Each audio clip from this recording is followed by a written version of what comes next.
Hey everyone, welcome back to another episode of the Figly Podcast.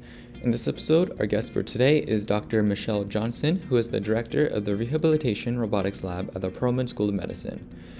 Today, we sit down with Dr. Johnson to explore her engineering journey, highlighting the various fields that sparked her interest before finding her true passion at the intersection of rehabilitation and robotics.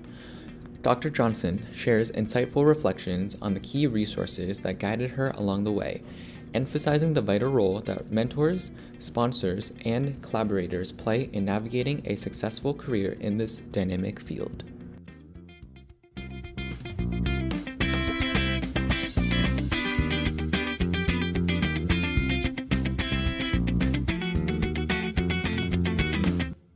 Hi everyone, welcome back to another episode of the Figly Podcast. Today we are sitting down with Dr. Johnson, who is principal investigator of the Rehab Robotics Lab. Hi, Dr. Johnson. How are you doing today? Hello, how are you, Peter? Thanks for Good. having me.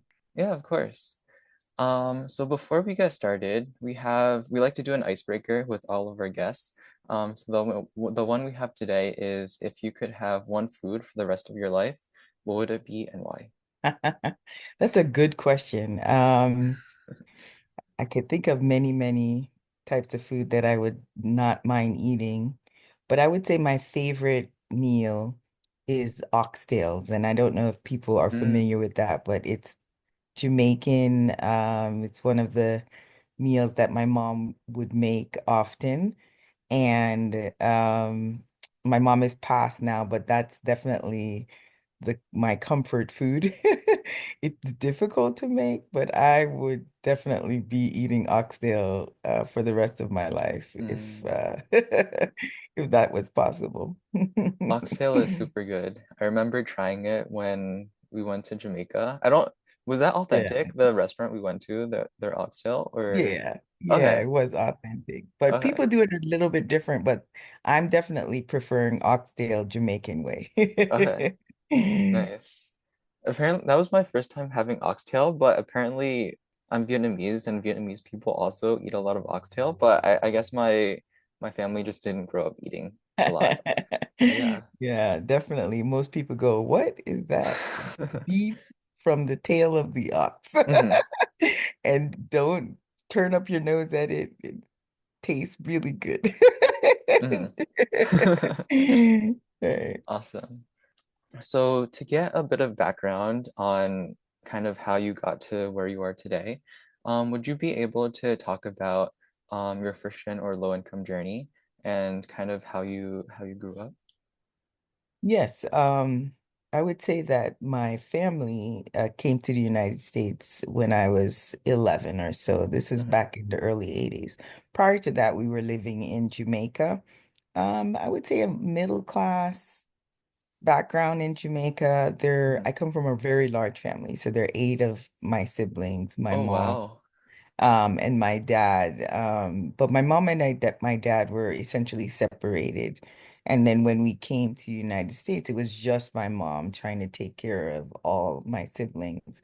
And when we first got here, we ended up in the projects in New Mm, York City. And it was shocking because we were in a house before, and even though we didn't have a lot, we had a big backyard and, place to play. And in Jamaica, even if you go hungry, there's a fruit tree, you can pick a food off of mm, it. And you can survive, right?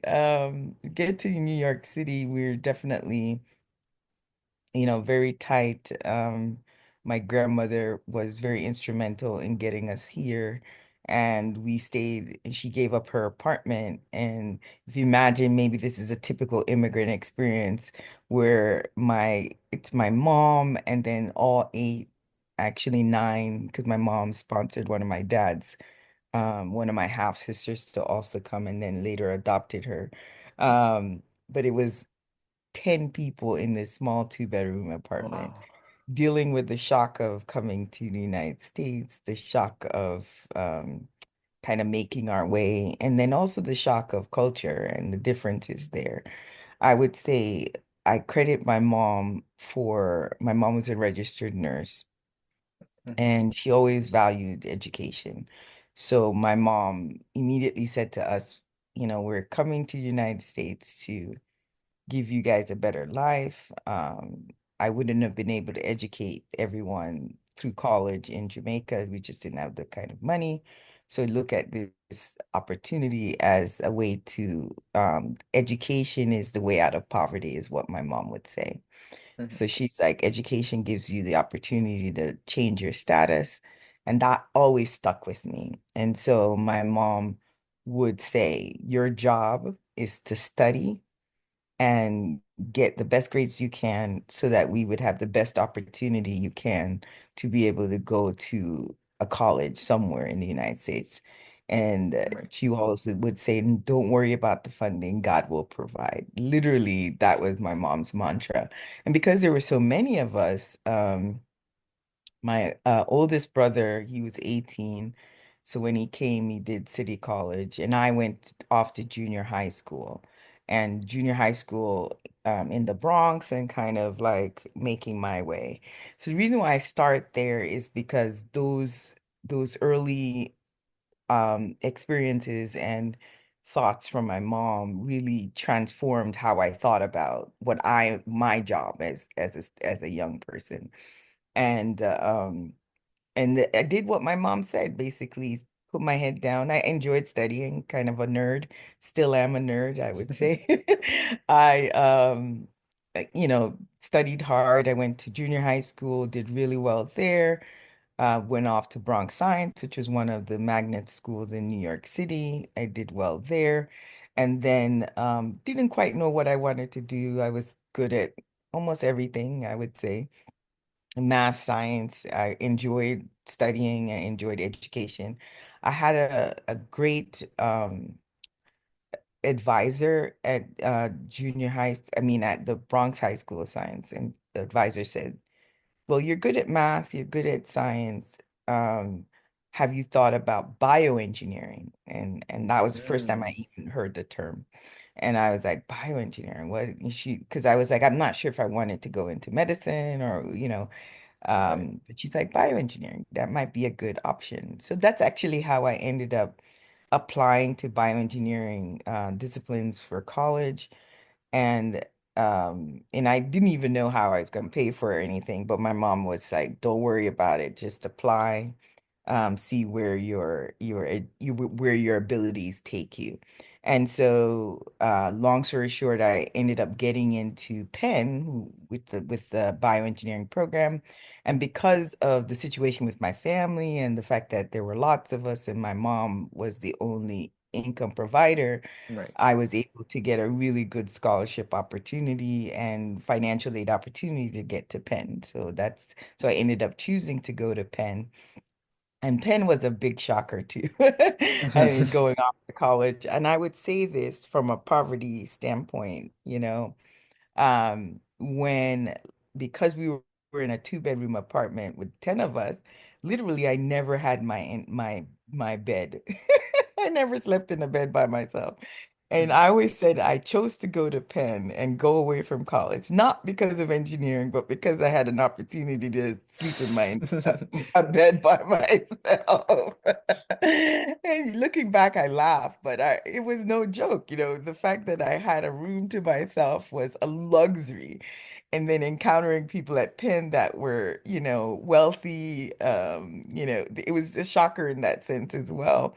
Mhm. And so that's how I got to Penn. I quickly decided at Penn that bioengineering, the way Penn was teaching it, wasn't really for me because I didn't want to focus on like the tissue parts or, I really realized that I like to design things. And so I switched after my first year into mechanical engineering. And that Mm. felt like a better fit, even though I was still interested in the body, et cetera. Just mechanical engineering felt like a better fit. And I stuck with that, hook or crook, and essentially by the time then I was finished there, I was tired mentally, physically. There was no thought of graduate school or getting a PhD. That was even Mhm. so far from my mind. I was tired, and I knew as a person, as a low income, coming from a low income family, Mhm. that it was super important to be able to survive and fend for myself after college.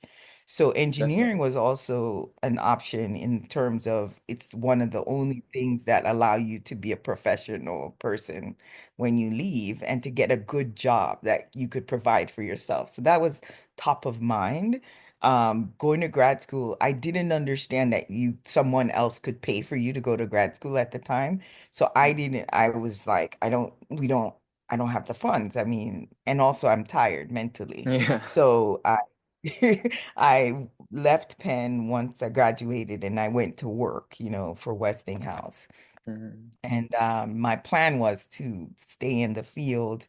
It's ironic. A little side note was that I thought about being a lawyer for a hot second, Oh, but I okay. didn't. I applied to law school, but I was arrogant, an arrogant engineer, and I did not study for the LSAT, did not take any preparation classes. I was like, it's gonna be easy. I'm gonna do this. And I bombed the LSAT. And I got into a law program, but it was a program that I wasn't like super keen on going. So I Mhm. deferred it for a year and I went off to be an engineer, a process engineer for Westinghouse. Because I realized that even though I had come out of Penn, I didn't know what it meant to be an engineer and to work. Mm. And even despite having good internships, I was fortunate to work at Ford and General Motors and all these different and internships during my time at college.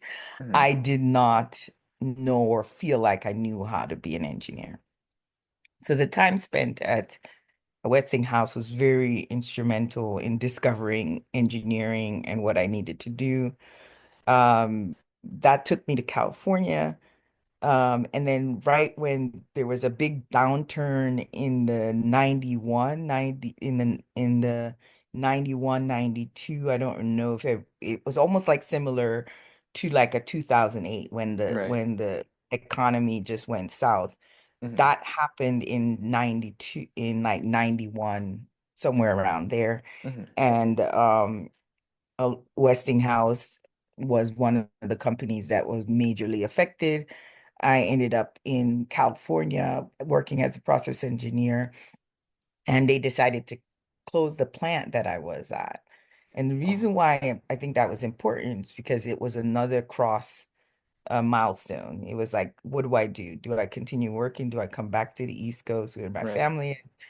And what do I do? And one thought was go back to school because usually in an economic downturn, that's an obvious thing. Go back to school, get more Mhm. education because there weren't a lot of jobs out there. So, better yourself. And I remember thinking about at that point saying I'll go get my master's, but I didn't know what I wanted to get it in. And a really important mentor of mine, I mean, she's not a doctor, but it's Miss Cora Ingram. She was a mentor at Penn that really helped me get through Penn. She ran the program at Penn for diversity and low minority students in the Mhm. engineering. And she was really critical for helping me deal with engineering at Penn. And whenever I felt like people were claiming that I shouldn't be there, even though I was, and that you were an affirmative action student, but that wasn't true because I did really well. I was a great student. Um, but it didn't change the fact that people had thoughts about who you were if you were a Black person and you were Mhm. at Penn. Miss Ingram and her program really was critical to helping me survive Penn as an engineer and graduate. So I call her because she's like a second mom. And I said, what do you think? What do I do? Here's Right. my options.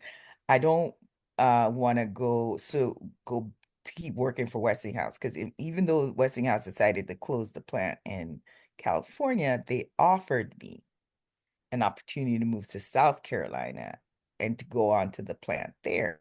Mm. And I visited South Carolina, Pendleton, and I was like, hell no, sorry. Cut that out. I just didn't.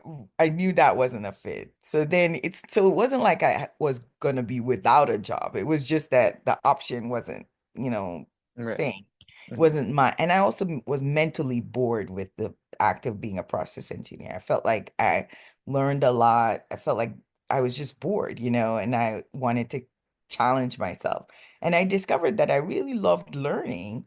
But so that time that I was tired leaving Penn, 2 years later, I now was like, I wouldn't mind educating and putting myself back into the Mm-hmm. academic space.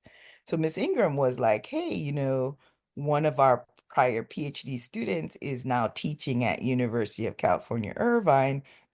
Why don't you give him a call and find out if, what is he doing and talk to him about your journey? And I did that.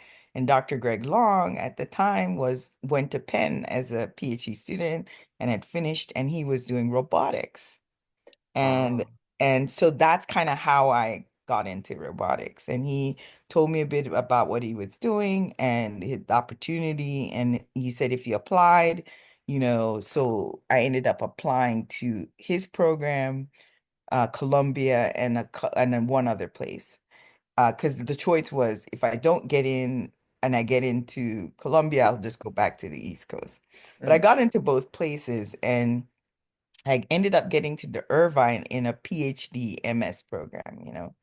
So, but the goal was robotics and space, like, doing Oh, control, things okay. like that. As you can see, my journey was like all over the place. So Dr. Long took me on, and I started at Irvine, and I would say my eureka moment occurred at Irvine, in Mm-hmm. that one of Dr. Long's students was working on a robot for a wheelchair. And I was like, a Mm. robot for a wheelchair? What's going on? He's like, yeah, it's for people with spinal cord injury. There's this new area. And I'm really excited about that. And that's the first time that rehabilitation robotics came together for me. And similar to that time, my grandmother had a stroke. And my encounter with the idea of disability was through observing what the stroke did to my grandmother, who Mm. and a uh I did a TED talk around this, how I ended up in this journey. But my grandmother having stroke and taking her from this greater than life woman that I admired to someone in a wheelchair, not able to do what she was doing, partially paralyzed. That was such a shocker to see Mm-hmm. how, disease and this type of impairment can like change a person's life profile. And then to hear about that robotics could possibly be a innovation or a way to support people with disability was revolutionizing in my head. And I Yeah. spoke to my advisor and I told him, is there a way to send me to this conference? And it was like the second conference in rehabilitation robotics. And I said, I'd like to go and just to find out more about this area. And I Mm-hmm. was grateful that Dr. Long said yes. And that's important, to have really good mentors that don't, you know, stand in your way when Right. they kind of hear that you are moving in a particular direction. You know what I mean? Yeah. And he said, sure, no problem, Michelle. I'm not gonna, if you want to go, I'll sponsor you to go to the conference. So go to the conference, it blows my mind because all of a sudden I'm like, whoa, I could see myself doing this for the Mm-hmm. rest of my life. There I met my Stanford advisor, Okay. Larry Lightford. At the time, I was just like, how do I get into this field? And remember, I'm at Irvine doing the MS PhD program, Mm-hmm. and it was supposed to be robotics and controls and stuff.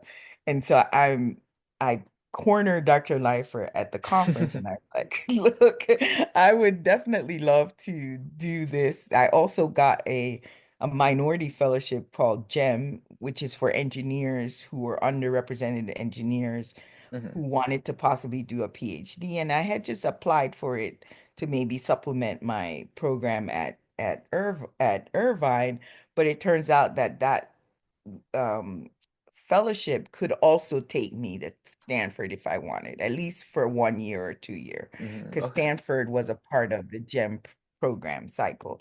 Yeah. So he said, well, you can apply. I'll accept your application. If you pass all the basic stuff, I'll Hmm. take a look at your application. And then at the same time, he said to talk to Nohe Lozano, who was the guy at Stanford who was over the GEM program. So things just were Wow. falling into Yeah. place. I mean, it was really falling into place. And then my advisor, I went back and said, hey, I think I want to do this rehab robotics stuff as a PhD, and only few programs in the country at the time had it, and Stanford was one of them. MIT was the other, and I think Delaware. They were like only three places. But because I had the connection with Dr. Leifer, I said Mhm. I'd like to apply to Stanford, and so I put all my eggs in Stanford basket. And I was like, okay, I'm gonna apply for Stanford. If I don't get into Stanford, I'll still just stay at UC Irvine and maybe Mm. change my research focus a bit. But I did get into Stanford and their ME program, and that's what took me to Stanford. But essentially, that was how I started really thinking that I could Yeah. become a professor, I could become a scientist, and I could work to change the face of rehabilitation and robotics and putting Hmm. rehabilitation and robotics together to support people with disability. That's where the germ started, and really that's what's kept me going. One, Hmm. it's thinking about my grandma and people like my grandmother and being inspired daily by the possibility that this type of technology can make a difference. And for me, I'm still thinking the privilege of having great mentors, Hmm. whether, mentors with PhD or mentors without PhD was super important for my journey, I would say. Mm. And when I went to Stanford, Dr. Leifer connected me with Dr. Vanderloos, who was a roboticist who also had a PhD, and they co-mentored me through my PhD program. And when I finished there, ended up doing a postdoc in Italy, which was another major eye opener Uh-huh. that allowed me to see a global perspective on disability and a global perspective on rehabilitation and a global perspective Mm. on robotics.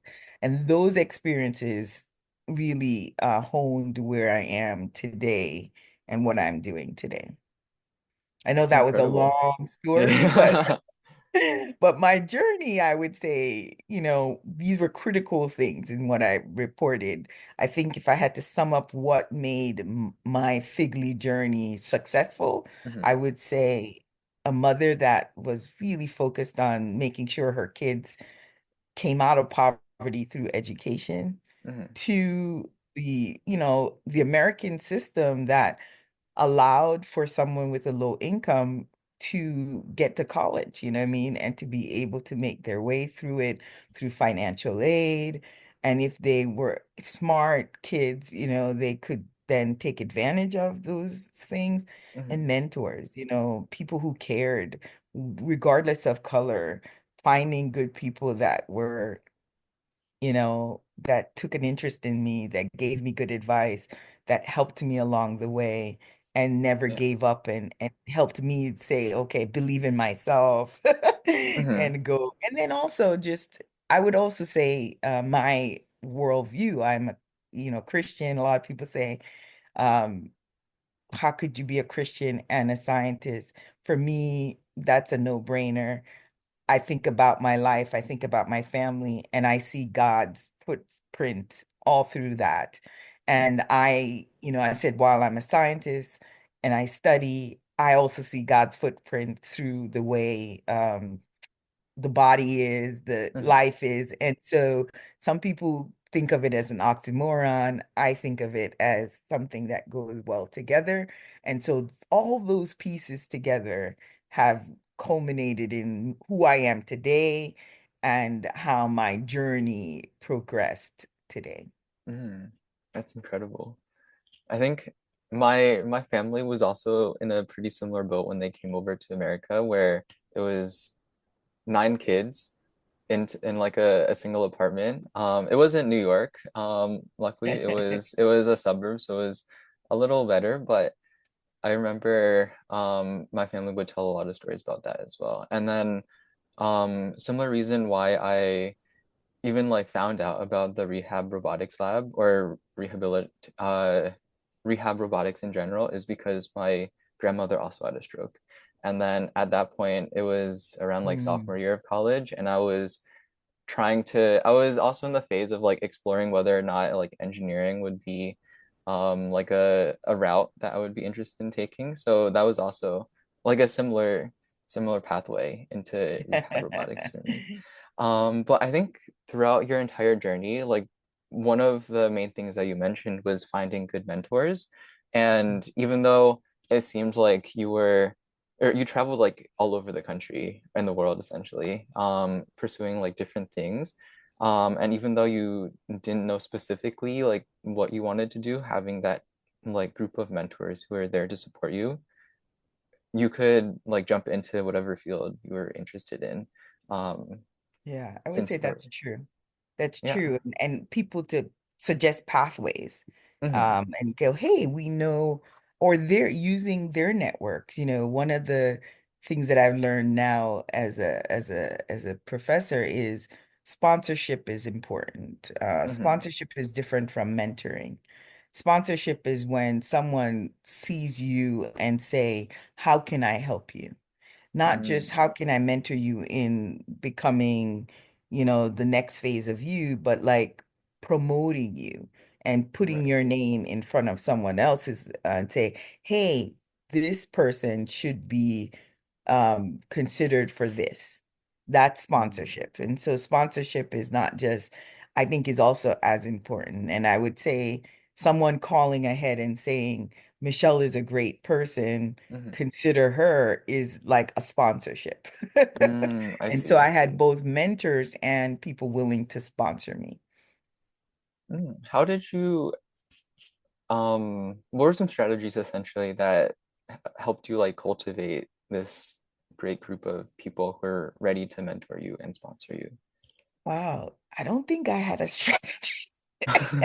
Or I I guess is it just being authentic and just like I reaching I I out would or say I would say authentic for sure, Mhm, and not willing to ask for help. I didn't cultivate or didn't even know what that strategy was. mhm, I would say, that my first sponsor outside of my family was that counselor at the Bronx High School of Science who mhm, said, hey, I think you should consider engineering. And here I'm going to help you identify some stuff and places where you could go, mhm, and then I'm gonna, show you how to. And so she was like a mentor in some sense. I would say more of a mentor than a sponsor, but I went to her. I remember going, I have no clue what I wanted to do. So not being able to admit, not being afraid of admitting when you are out of your element, I think is a one way of identifying a mentor, mhm. and going and also recognizing when someone who they present themselves at seem like someone who's caring and Yeah. willing to listen. Because not everyone that you share your journey with or share your vulnerability with might choose to help you. That's Mhm, true. So it's maybe also recognizing here's a person who has exhibited a track record of helping people. Maybe if I present myself as vulnerable to that person, and they've already demonstrated that they're a kind individual and mhm, their track record is there, I will then be proactive in going to that person for help. And I think you have to be proactive. Not everyone will come to you. mhm, Not everyone comes to you and go, "Do you need help?" I think we have to be vulnerable enough to recognize when we're out of our element, when we need the help, and then we need to look around, not just because of color or whatever. Look around you and go, who is in the business of helping young people? And mhm. who is in the and what resources are there already set up to help you? and to then say, I'm going to go take an advantage of that. I think that's a part of it. And sometimes it's like an affinity, you Yeah. find yourself connecting with someone, and then that person turns out to be a sponsor, someone you could trust as a mentor. Yeah. What resources, I want to turn the question back around to what resources specifically did you find to be extremely helpful besides the people around you? I guess you mentioned the specific scholarship that you were able to get, but were there any other resources either at Penn or elsewhere that you found extremely helpful in helping you um, like take off in your engineering career? A good question. So I would say first is funding resources. Hmm. How do you fund your journey? And remember when I was even going to high school, from high school to college, I had to realize, oh, there's so many so there's loans, there are grants to help undergrad people become undergraduates.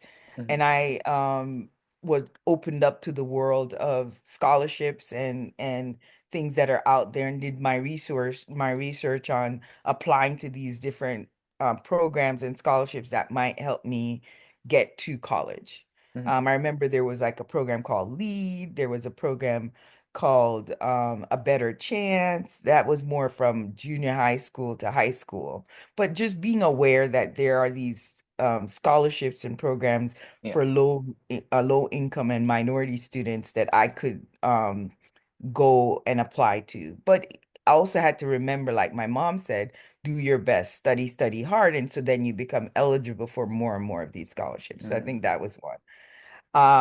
When I was in college, it was how can I survive Mm-hmm. as I was struggling to fit in. I was struggling um, to understand who I am and what I wanted to do.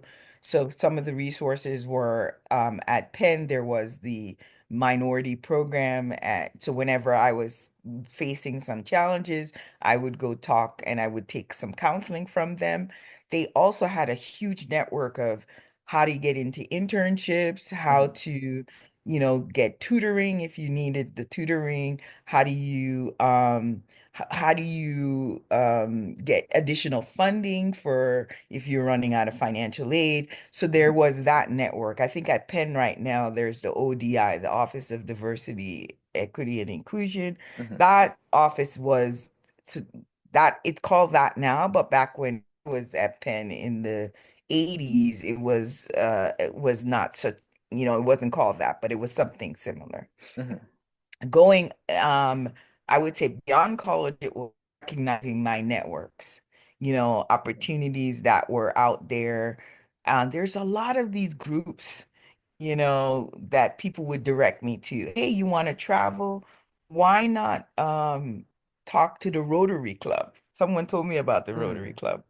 Oh, you want to, do maybe a research on, look at NSF, look at the National Science Foundation, look at NIH for any programs or funding they have. When I wanted to go to PhD programs, people were like the Ford Foundation. There are lots of foundations out there that supports low-income minority students to get into a PhD program. There are schools that actually pay for you if you get in. And so just recognizing there are these resources at each stage of your life. And Yeah. sometimes it's people pointing you, go talk to this person over here. Um, and they'll give you some feedback or some background or some help. So Mm-hmm. those were some of the ways that I think I recognized. And then just being also proactive and saying, I'm going to do this research myself, like finding out about the engineering and minority fellowship GEM Mm-hmm. was again someone saying, did you know that there was a scholarship over here that gives you a master's fellowship or a PhD fellowship that you could apply to, right? And then Mm-hmm. going to do my research and finding, oh, okay, yeah, I'm going to apply. So those were the types of things that I did. Nice. Awesome. I wanted to kind of shift gears a little bit, and talk about kind of your own research that you're doing at Penn. So would you be able to go into a little bit about the type of research that you're doing at Penn, and then B, what how did you start like a lab by yourself? Like what was the process of just starting a lab as a PI? Um, Yeah. Well, no one teaches you about that. It's funny. right. So I graduated Stanford and decided to go get my postdoc degree. I actually had a struggle about whether I wanted to come into academia or not. Wasn't Mm, clear. My postdoc was my opportunity to think through what I wanted to do, whether I wanted to be a scientist, but by the time I finished, I wasn't sure about where I would work, what I wanted to do. Did I want to be at a research in one institution like a Stanford? mm. And I kept on thinking, no, I don't know if I want to do a crazy, because you look at the life of your professor and you often say either yes, that's what I want, or no, Mhm, that's not what I want. And at the time, I wasn't sure. When I went off to do the postdoc, it solidified this idea that I wanted to be a professor. I wanted to teach, I mhm, wanted to mentor, and I wanted to pursue some of my own research questions. mm, I didn't start at Penn. That led my first uh, professorship was at the Medical College of Wisconsin and Marquette University. And the idea when I started in 2003 was after my postdoc, the idea was start a lab focused on technology assisted rehab. I chose to do something a little bit different at the time because I was really interested in the clinical impacts on the technology. So I decided that I wanted to start a lab that would develop technology that could be really used within the clinical sphere a little bit better. And I right. didn't want to focus on the fundamental development of engineering research for, rehabilitation, but I wanted to focus on the translational aspect Oh, of I these see. technologies. So I decided to take a job that had my foot in the physical medicine rehab, like a clinical department, and in an bioengineering department. And then I also didn't want an R1 institute. So I ended up at Marquette, which at the time was like a tier three, where they valued service, teaching, all kinds of stuff. So getting tenure and all that wasn't as important in that specific scenario. Mhm, So took us some of that pressure off, some of that tenure pressure off, yeah. and allowed me to kind of explore what type of lab that I wanted. And because I was in both a clinical department and engineering department, already setting the tone for having systems that I could actually do human subject evaluation on, usability testing, and determine whether these are practical systems that could be used in real life. So from the beginning, I had a type of I wanted a type of lab that was very different from Mhm, how most engineers would build their lab. So that actually made, I would say, the lab that I founded when I was at Marquette and MCW is similar to the lab that I'm running now at Penn. mhm, Still a rehabilitation robotics lab. Here at Penn, I have three areas of focus in terms of the research that we do. First area was neurorehabilitation, thinking about technology-assisted neuro rehab, building mhm, technology, exploring how robotics and smart tech, now AI and those types of things, how they can bridge the gap in terms of be used to one, understand disability. I've been primarily focused in the upper extremity, recovery of upper extremity function after mhm, non-traumatic brain injury like stroke, cerebral palsy, etc. And how do we develop devices that you could use to assess impairment and help reduce disability in the upper extremity? Hmm. So that was kind of our my first bread and butter, like neuro rehabilitation, technology assisted neuro rehabilitation to assess and treat Hmm. people after non-traumatic brain injury. And so these devices might be things where you have a robot and someone's strapped to the robot, and we're developing, control strategies for moving the arm, for causing repetitive exercise and interaction, and then Hmm. also having the person do particular games and activities that you can then assess their level of movement, their level of function. Hmm. So that's one area. And then I started thinking about telerehabilitation and the fact that there's a lot of people who don't have access to rehabilitation because of their setting, their low resource setting. So that low resource setting could be characterized by you being in a rural environment, or you cannot, or the patient is unable to come to the main hospital. Why? Because maybe there's a distance issue, or why maybe there's a funding issue, Right. a cost issue. So we started exploring how mobile systems or mobile robots or systems that we could develop and then place in that setting Hmm. could then be used for telerehabilitation.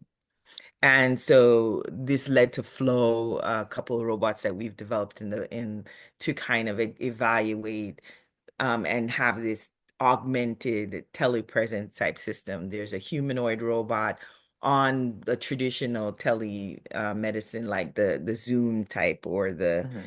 the platform, telepresence platform, and how these two systems together could enhance rehabilitation in this tele paradigm, right? So that's Hmm. one area that we're exploring, and how well these types of robots could be used with adults, kids, Hmm. people with motor impairment only, or people with both motor and cognitive impairment. What would that take to do? And then the third area, it's still in the newer rehab area, but now it's kind of thinking more globally.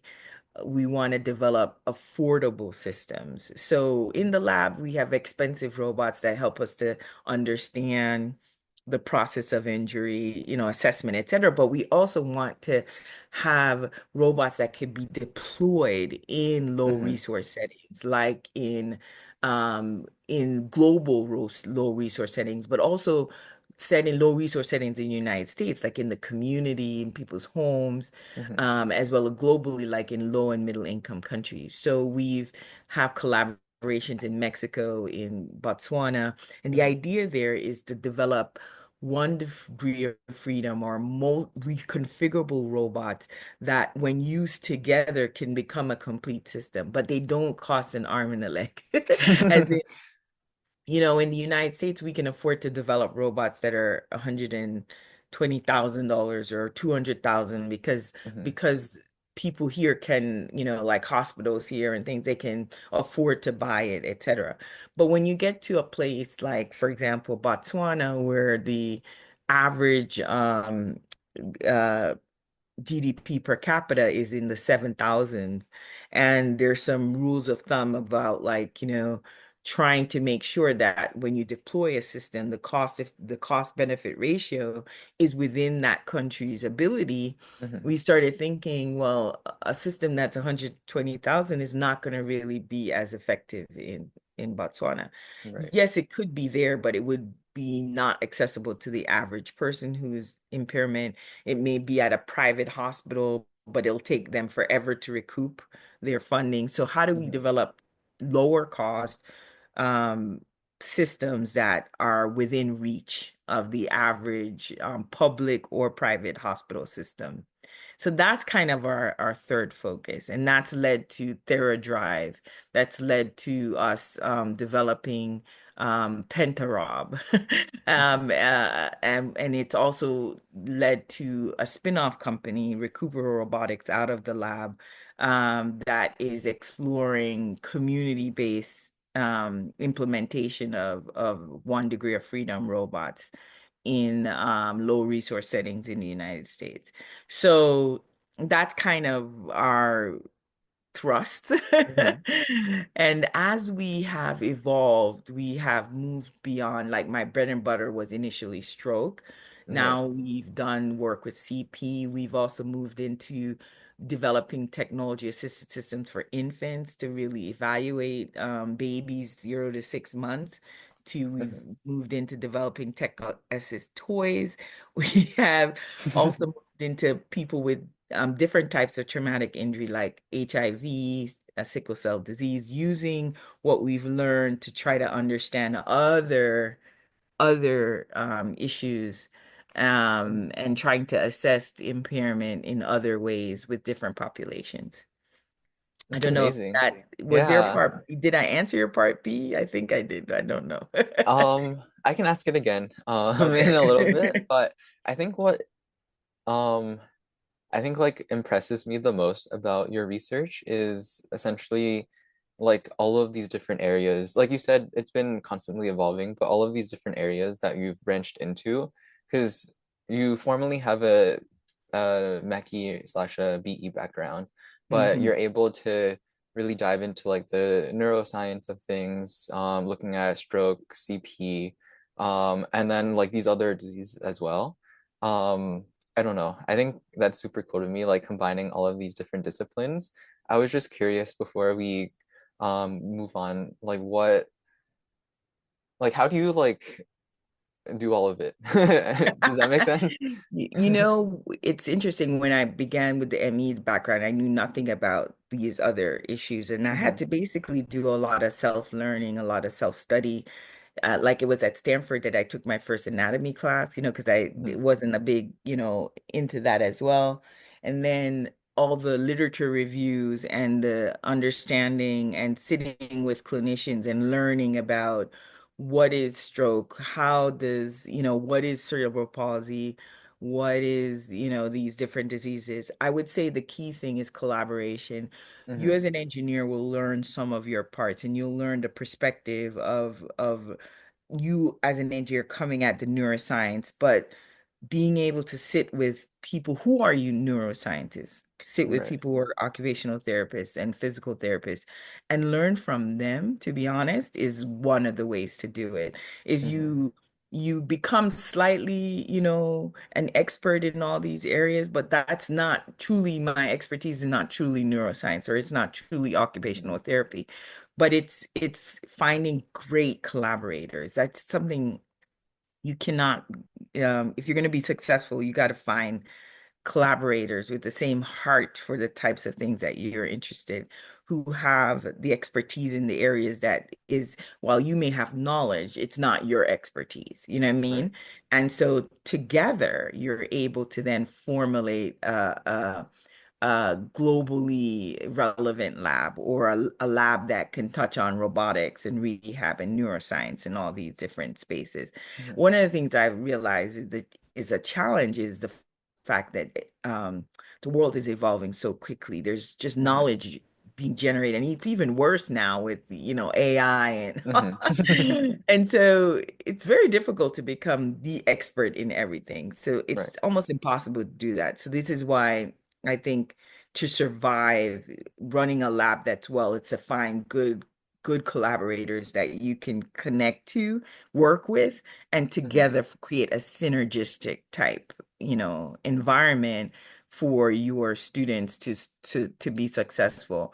Also, none of this happens without good students. None of this happens without, funding from the NIH and, the NSF and American Heart and all these other places. None of this happens without, great collaborators because it is not a one-man show. I may get the title of the PI of the Hmm. person running the lab, but the person running the lab needs to be aware that you have to identify good students with good work ethic. You have to identify good collaborators that are interested. You have to identify your support systems as well. I think that's a beautiful recall back to the mentor topic that we were talking about before, like mentors, sponsors, collaborators. You need like the Hmm. Holy Trinity to be able Yes. to do well. Yeah. Awesome. Before we wrap up, my last question for you is if you had one piece of advice that you would give yourself if you were starting over again, what would that one piece of advice be? Wow, one piece of advice. Hmm, Or what if you would can't it think of one piece, a couple of different pieces is all right. So, I think a couple of things. Mhm, Personal life, making a little bit more space for personal life. I mhm, would say as I strived, I sometimes forgot about me, mhm, in a sense of, and I'm going to be a little bit vulnerable here in the thought that I'd always thought I would automatically have a family and automatically have kids, get married and do all these things, and that it would somehow happen magically. And I would say one thing I would tell myself is to make space for that part as well. mhm, I didn't make space. Now I'm forcing myself to make space because I'm like, you spent so much time striving to be a success that you didn't make enough space for the things that you also wanted. Someone told me that you can get everything you want by um, everything you want. Maybe you may not be able to do everything parallelly, but you could do it serially. And while that is true, I think we have to figure out how to do some things in parallel because mhm, time is short. You don't have, you know, all the time in the world to accomplish your goals. mhm, And so a part of it is really figuring out how to prioritize some things and to figure out how to do certain things in parallel and certain things in series. And I don't know, it's going to change for everyone and it's going to right. be individual for everyone. But I wish I had really took that into myself earlier Mm, and really thought about personally as a personal what will make me whole personally, emotionally, mentally, right. blah, blah, blah, blah, is what would that look like in addition to my career? Mm, I think somehow I got more consumed with my career and it took up more energy than I had, now looking back, I wished I had created space for some of these other things. Um, that And then some people have been able to do it successfully, and maybe going forward is asking, that's an important, how do you know, make sure that all the pieces fall into place? Some right. people say you need to have work-life balance. I don't even think that's a possibility. I've been struggling with this whole idea of what work-life balance looks like.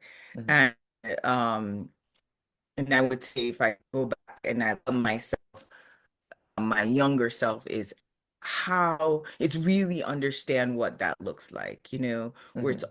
it's not just all work and no, not play, but no Like personal um time. family, Yeah. relationship, no Yeah. not enough personal time. And Mhm, I think I've evolved into a place where now I am making room for that. mhm. But if you wanted to have kids, you can't wait too long to make those decisions, So I would say that to be, as speaking, especially the women, I think men may have a little bit more opportunity and time, but I think women need to think through a little bit of those things a bit earlier. And so it doesn't sneak up on you where you look up and you go, oh, Mm, I may have thought about that a bit too late. mhm. So yeah, Yeah. it's probably not what most people would think about, but for me, that it's something I would have told myself a little bit Mhm, earlier so that I would have had a much more of a work-life balance, quote mhm. unquote balance. Yeah, I think that's a great piece of advice that I think a lot of people could also resonate with. I think it manifests in different degrees, depending on the person. But I think, especially growing up as first and low income, I feel like the general like rule is you go go go until you make it. Because that's what we were taught when we grew up. Like you said, education is like the road outside out of poverty.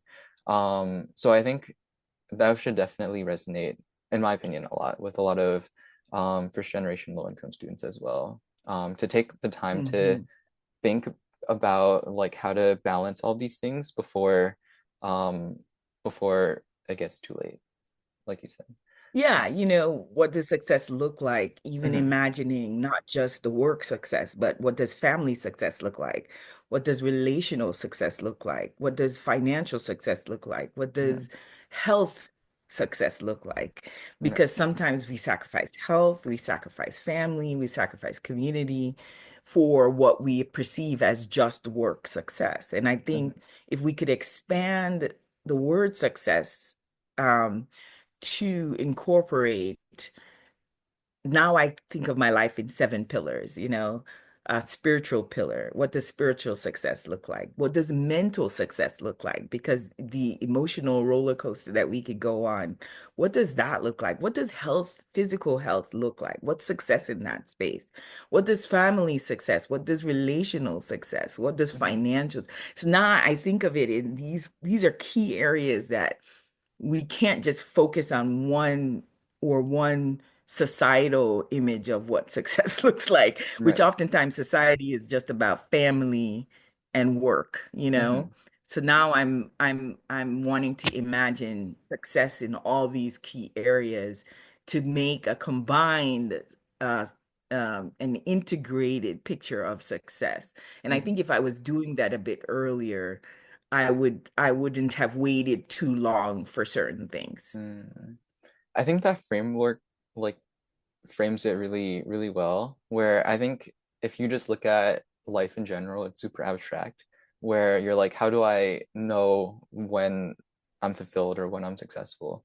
But I think being able to break it down for yourself, I think your seven pillars is a good framework. I think other people can also, like, depending on whatever their circumstances are, build their own framework as well. But I think having Yeah. at least that framework is super helpful in helping guide your decisions.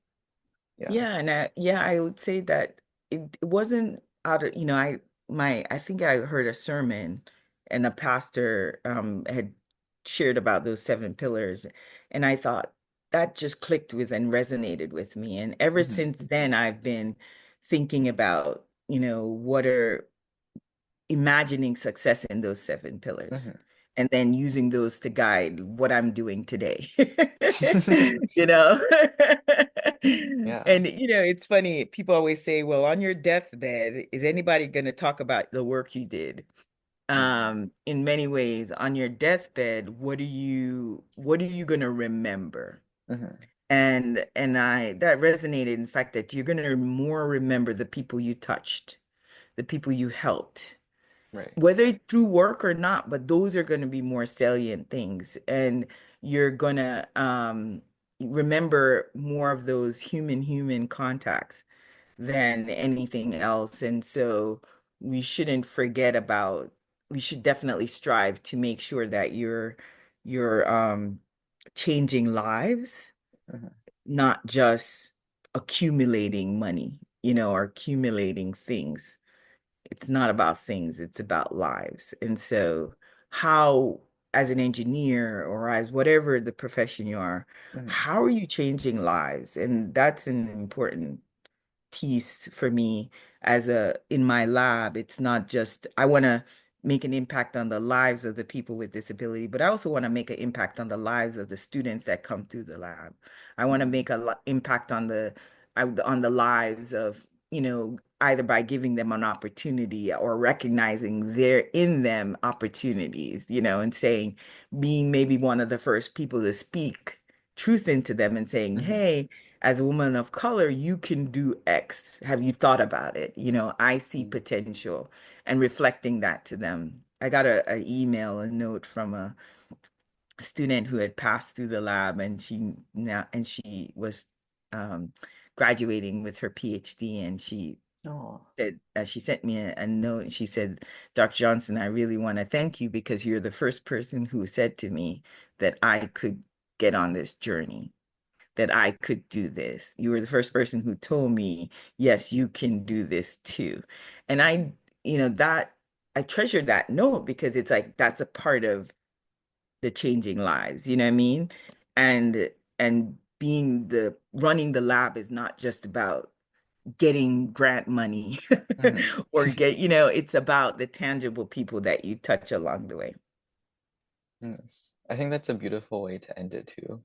Kind of you were supported and kind of like built up by all of the mentors that were around you, and now you have the opportunity to mentor students as a professor, as a PI, and then kind of pass off all of your knowledge as well to inspire, I guess, like the next generation of engineers.